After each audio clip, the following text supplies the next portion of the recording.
Welcome to Kimonolog bersama aku Momo hanya di Kimo Channel.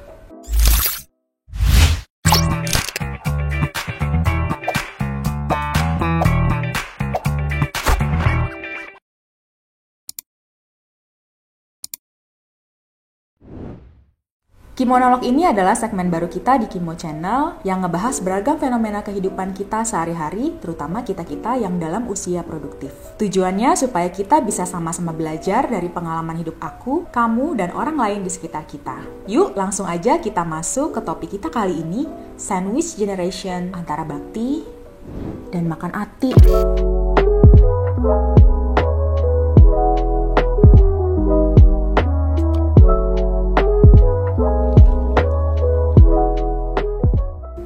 Ada 3 sekawan, sebut saja namanya Mentari, Bulan, dan Bintang. Anggap saja ketiganya ini seumur ya, jadi mereka satu angkatan dan perjalanan karir mereka pun sama, besaran gajinya juga sama. Si Mentari ini single, dia masih tinggal sama orang tua dan orang tuanya dua-duanya masih bekerja. Sementara si Bulan yatim piatu sudah menikah dan punya anak 1. Yang ketiga si Bintang ini juga sudah menikah dan punya anak 1. Cuma bedanya ayahnya si Bintang ini vegetatif karena stroke. Ibunya sejak dulu adalah ibu rumah tangga dan Bintang ini juga punya adik yang masih kuliah. Anggap saja ketiga-tiganya ini sama-sama punya gaya hidup hemat dan melek finansial. Tapi ternyata kemampuan menabung dan investasi si Bintang lebih kecil daripada kedua temannya. Bahkan seringkali tidak ada kelebihan untuk ditabung ataupun diinvestasikan. Karena si Bintang selain mencari nafkah untuk keluarga kecilnya sendiri, dia juga harus menanggung biaya berobat ayahnya dan biaya kuliah adiknya. Belum lagi kalau ibunya sewaktu-waktu punya kebutuhan yang mesti ditanggung oleh si Bintang juga. Inginnya sih bisa menyisihkan penghasilan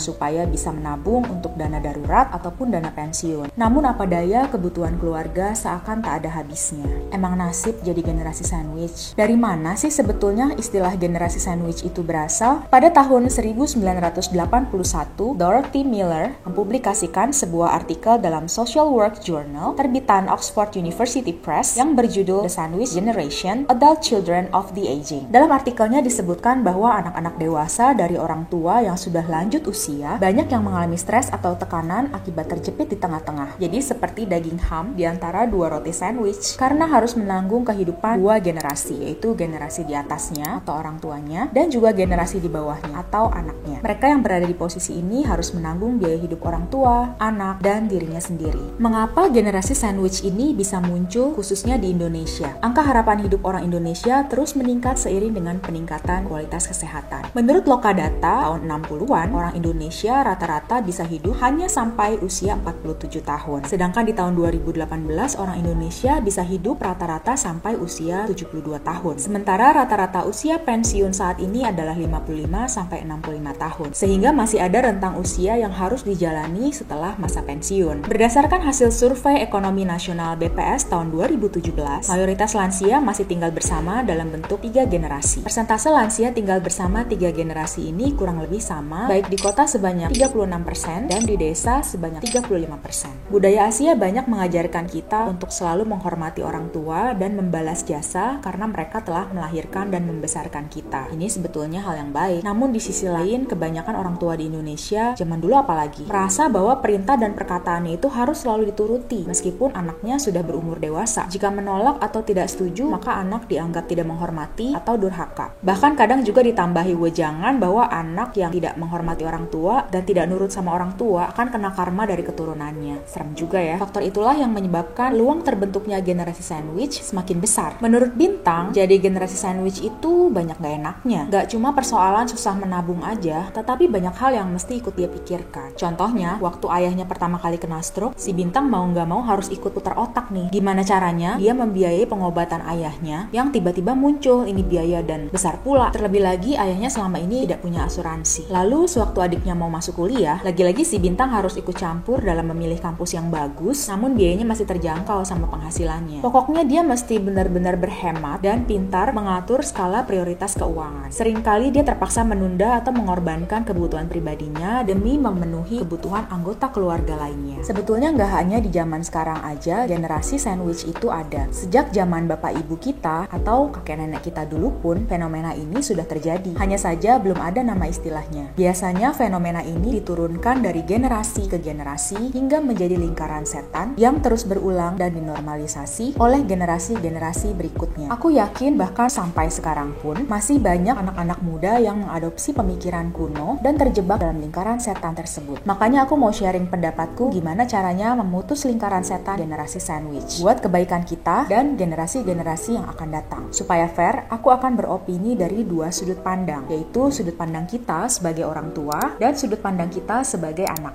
Oh iya, disclaimer dulu, opiniku ini bukan ditujukan untuk orang tua kita lalu kita paksa-paksa mereka untuk berubah ya, tapi justru ditujukan kepada generasi kita yang sekarang sudah atau akan menjadi orang tua, ataupun kita-kita yang masih terjepit dalam generasi sandwich. Jadi perubahannya mulai dari kita nih. Buat kita-kita generasi milenial dan Gen Z yang sudah menjadi orang tua, pertama kita harus punya kesadaran dulu bahwa generasi sandwich tidak untuk dinormalisasi dan perlu diputuskan siklusnya. Karena kalau kita nggak sadar atau nggak mau sadar, maka nggak mungkin dong kita mau melakukan perubahan, ya kan? Sebagai orang tua zaman now yang punya akses informasi seluas-luasnya, kita perlu perkaya literasi dan mindset kita bahwa anak bukanlah investasi untuk tempat kita menggantungkan hidup di masa tua kita kelak. Ketika kita memutuskan untuk menghadirkan seorang anak ke dunia ini atas keinginan kita loh ya, karena anak nggak pernah minta dilahirkan, maka kita harus sudah siap secara fisik, mental, maupun finansial untuk bertanggung jawab membesarkannya dan memberikan kehidupan yang layak untuknya. Konsep zaman dulu banyak anak banyak rejeki perlu kita sikapi dengan lebih kritis. Yakni bukan artinya yuk kita punya anak banyak supaya rejeki kita nambah, tapi setiap anak yang dilahirkan ke dunia seharusnya sudah diiringi dengan kesiapan kita untuk berusaha meluaskan rejeki kita agar dapat memberikan kehidupan yang layak untuknya. Jadi bukan ada anak dulu baru rejeki datang, tapi rejekinya sudah ada dulu sehingga ketika anak datang kita makin genjot lagi tuh semangatnya untuk makin menambah rejeki kita. Berikutnya adalah kesetaraan mindset bahwa anak laki-laki dan perempuan sama-sama individu yang utuh dan bebas. Kita pasti sering deh mendengar pemikiran orang-orang zaman dulu kayak gini. Ih enak ya punya anak perempuan, nanti kalau udah tua mau ngerawatin kita. Kalau anak laki mah nanti diatur sama istrinya. Atau enak kan punya anak laki, kalau sudah nikah pun dia akan tetap lebih memprioritaskan ibunya dibanding istrinya. Kalau anak perempuan udah nikah pasti akan ninggalin orang tuanya, ikut suami. Semua serba salah, ya nggak sih? Padahal kita seharusnya bisa memandang anak laki dan perempuan itu setara, yang ketika dewasa mereka semua akan menjadi individu yang utuh dan punya pilihan hidupnya masing-masing. Mau laki atau perempuan, gak ada satupun yang harusnya kita wajibkan untuk merawat masa tua kita. Lalu kita juga harus mengupayakan bagaimana caranya agar dapat mandiri finansial pada saat usia lanjut. Tidak hanya orang yang hidup single atau pasangan child free saja yang perlu memikirkan mandirian finansial di masa tua. Pasangan yang punya anak pun perlu berpikir sama. Itulah mengapa literasi finansial penting. Yang namanya dana darurat, dana pensiun, asuransi menjadi aspek yang krusial bagi semua individu yang mau hidup mapan sampai tua. Selain itu juga yang sangat basic namun sering dilupakan oleh kita-kita di usia produktif adalah investasi kesehatan. Kita sudah tahu kan bahwa semakin tua usia kita, maka fungsi biologis kita pelan-pelan akan mulai menurun. Tapi sebetulnya kita bisa memilih untuk menua dengan sehat. Caranya tentu saja dengan menerapkan pola hidup sehat sejak kita masih muda. Kalau bicara umur sekarang, mungkin kita merasa masih biasa-biasa aja tuh, begadang, merokok, overwork, makan semaunya, mager, dan sebagainya. Mumpung masih muda, enjoy life katanya. Padahal sebenarnya kalau kita sudah mulai menerapkan pola hidup sehat dari sekarang, justru malah kita nanti bisa enjoy life terus sampai tua. Dan yang terpenting, kita bisa menurunkan resiko terkena penyakit degeneratif di masa tua yang bikin kita jadi ngerepotin anak cucu. Nah sekarang kalau dari posisi kita sebagai anak yang sekarang sudah terlanjur jadi generasi sandwich, apa dong yang bisa kita lakukan? Daripada mengeluh terus, lebih baik kita balik lagi ke pola pikir yang pernah aku sampein di Key Monolog episode 1, yaitu empati.